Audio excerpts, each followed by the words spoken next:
I think that we can all admit that over the past few years, there's been quite a lot of negativity in the gaming industry. There are a lot of companies who only view consumers as walking wallets. They don't listen to what fans of their games want, and they don't put the effort into making their games memorable and as close to perfect as they can be. We see companies reskinning previous versions of their games and reselling them for $60 year after year because they just want to make sure that they're selling enough product to make their investors happy. But in the end, how you really make money is by making sure that your audience is happy and they will continue to buy your products.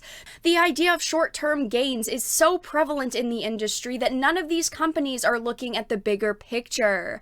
The big picture here is creating a situation where the people purchasing your products are happy over the long term. But I would like to talk about a company that has not acted terribly, that hasn't overlooked negative feedback they've received about their games, one that doesn't just look at their fans as walking wallets, and one of, I think, the best companies in the gaming industry, CD Projekt Red. Now, I've talked a lot about CD Projekt Red on the channel because I love each and every one of their games they've created so far. They created the Witcher series. I mean, The Witcher 3 was one of the best games I've ever played, and I am extremely excited to see what Cyberpunk 2077 will have to offer when it finally releases. And in this video, I really wanted to discuss not only The Witcher 3's next generation console release, but also how CD Projekt Red has put over $120 million so far into Cyberpunk 2077.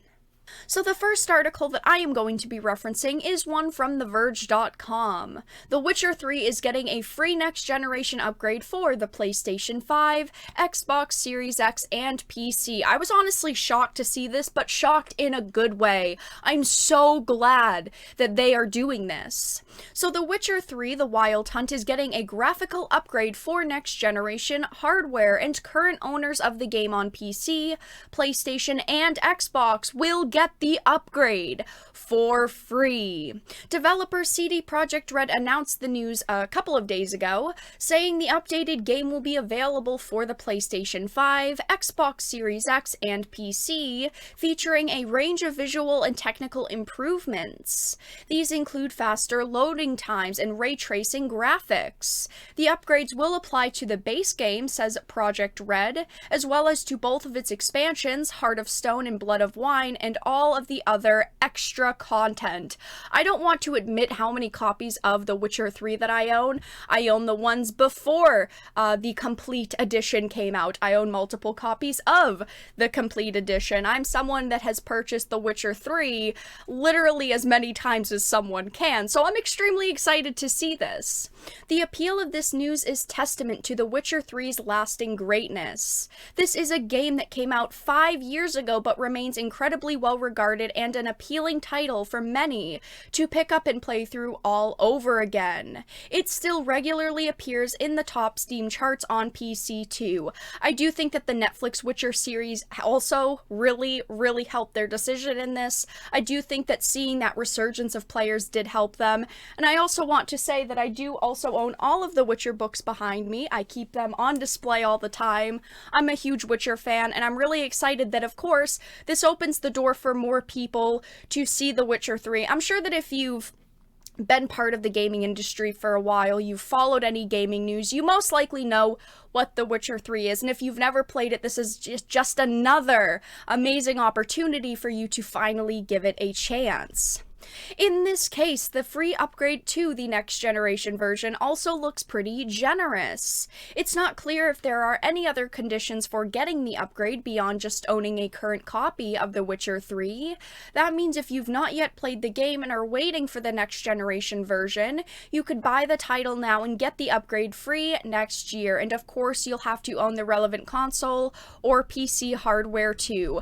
The Witcher 3 was an amazing game. I'm always referencing it because it did so many things right, and it's not a perfect game, but it is very close to it. So to hear this news is very exciting and positive. They're not the only company that is doing this, but any company doing this gets a thumbs up from me.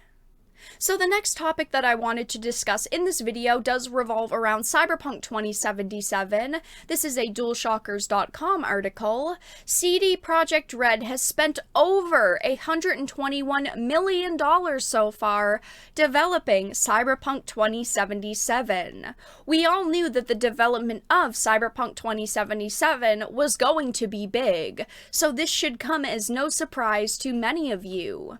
We all know how big Cyberpunk 2077 is going to be, from all of the different customization options, the interweaving decisions that will be tracked throughout the game, and developing a living city people actually believe they are at. CD Projekt Red was going to drop some big bucks on this game's development, and so they have.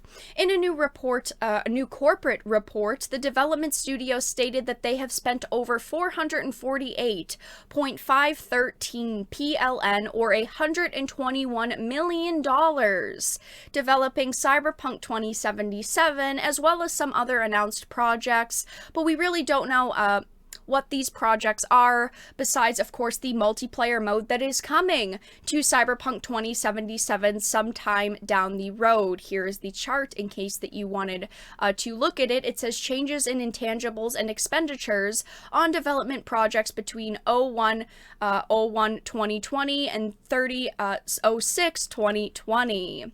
On top of that, spending on game projects has gone up 77% to 111 million PLN in the first half of 2020, mainly due to the delay of the game.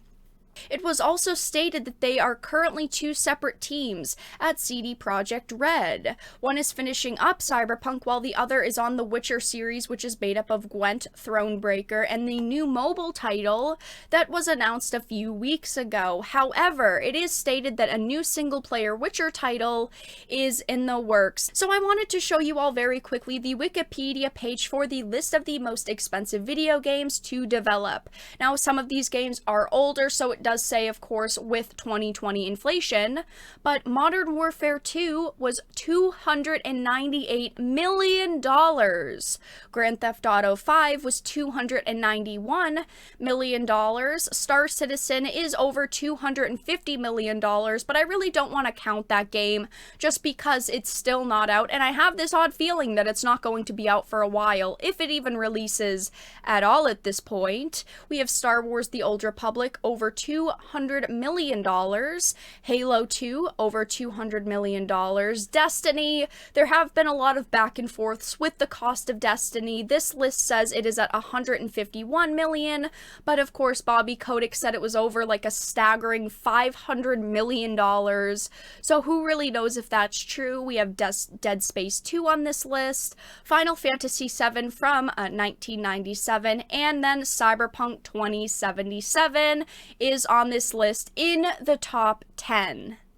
Now, I don't know if after marketing Cyberpunk will race past Final Fantasy VII or Dead Space 2, but there's a strong possibility that it will. That $121 million, as far as we know, has nothing to do with marketing costs of Cyberpunk either. They have just put a lot of money into this game, and I really hope that it is as amazing as we all hope it is, and I'm definitely prepared to replay The Witcher 3 once it's on next-generation consoles. But that's all that I really had to discuss in this video. Let everyone know your thoughts in the comment section down below. If you enjoyed this video, please make sure to give it a like and share it. And of course, if you did not, make sure to give it a dislike. I appreciate your support either way, but I will talk to you all again in the next video really soon.